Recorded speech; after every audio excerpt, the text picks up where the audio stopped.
अस्सलाम वालेकुम नाजरीन। पहली खबर तो ये है कि अभी तक इमरान खान साहब को बनी गाला शिफ्ट नहीं किया, लेकिन किया जा सकता है।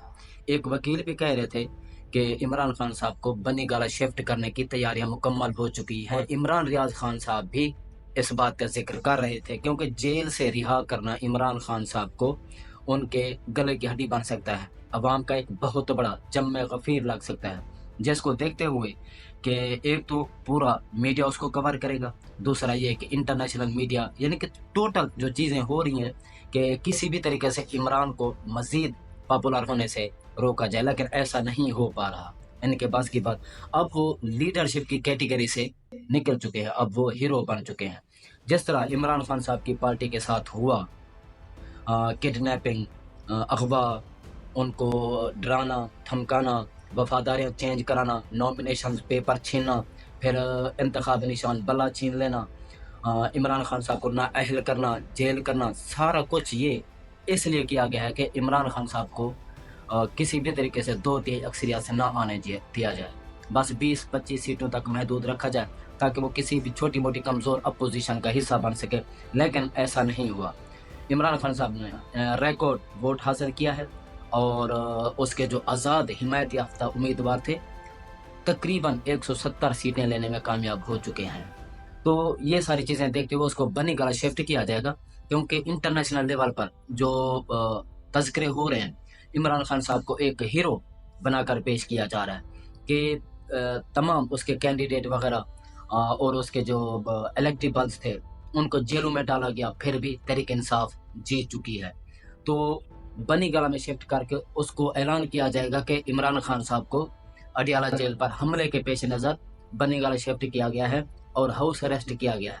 वहाँ की सिक्योरिटी बढ़ाई जाएगी, फिर आहिस्ता से किसी भी, यानी कि अक्सर केसेस में ज़मानत देकर इमरान खान साहब को फिर ऐलान किया जाएगा कि वो एक आज़ाद शहरी हैं, और आज़ाद शहरी के तौर पर वो यहाँ रह रहे हैं, चूँकि उनकी ज़मानत हो चुकी है।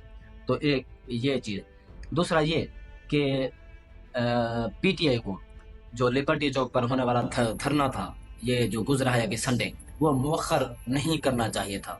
ये मेरा अपना पॉइंट ऑफ व्यू है।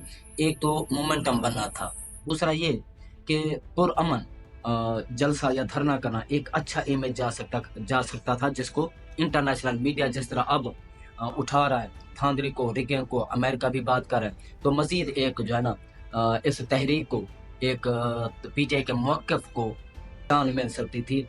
इसलिए मेरा मानना ये है कि वो नहीं करना चाहिए था। दूसरा ये है कि जिनको ज़बरदस्ती सीटें दी गई हैं तहरीक इंसाफ से छीन कर, नून लीग को या किसी और जमात को, पीपल पार्टी को, एमक्यूएम को, वो खुद ऐलान करते फिर हैं कि हमें ये भीख की सीट नहीं चाहिए, यानी कि हमें ज़ोर ज़बरदस्ती किसी भी तरीके से किसी भी जमात से छीन कर हमें ये नहीं चाहिए सीट। वो खुद ऐलान करें। जमात इस्लामी ने और साद रिजवी साहब ने पीटीआई का जो है तस्लीम किया है, और बाकायदा उन्होंने ये भी तस्लीम किया है कि वाकई उनके साथ ज्यादती हो रही है, और हिमायत का ऐलान भी किया है।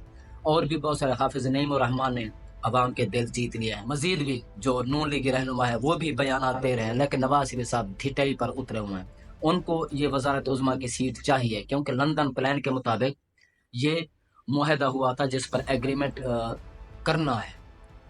और जेल अडियाला में भी समीना पाशा साहिबा, एक सीनियर एंकर है, वो कह रही थी कि मुलाकात हुई है। उन्होंने ये कहा है कि हम आपके तमाम केसेस ख़त्म कर देंगे, आपको रिहा कर देंगे, लेकिन एक प्रोसेस करके आहिस्ता आहिस्ता आपको केपी के हुकूमत देते हैं, आप चुप करके बैठ जाएं, नवाज और जरदारी के खिलाफ बयानबाजी ना करें, उनकी करप्शन, उन्होंने जो केसेस अपने ख़त्म करवाए उन पर बात ना करें। लेफ्टिनेंट जनरल हैं जो उनसे जाके अडियाला जेल में मिले हैं, और ये आसिम मुनीर साहब आर्मी चीफ के बड़े करीबी हैं, और उन्होंने इस मुलाकात की तफसीलात भी बताई। अब जो मेरी दूसरी खुशी की वजह ना, वो ये है जो मैं अब आपको बताने वाली हूँ।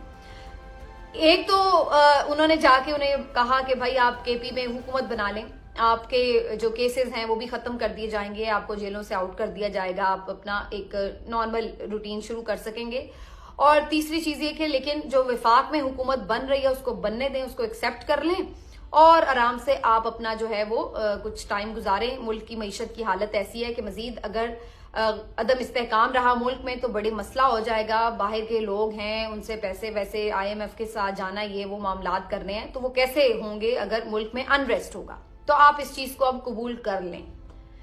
تو عمران خان صاحب اگر نواز شریف ہوتے یا کوئی اور سیاستدان ہوتا جس کو صرف اپنی پڑی ہوتی کہ یار میں کسی طرح جیل سے نکل جاؤں، تو وہ یقینی طور پر دوسری لمحہ بھی نہ، میرا خیال ہے دوسرا سیکنڈ بھی نہ سوچتے اور کہتے ہیں کہ فائن جی مجھے تو باہر نکالو، میں تو اپنی جان چھڑاؤں.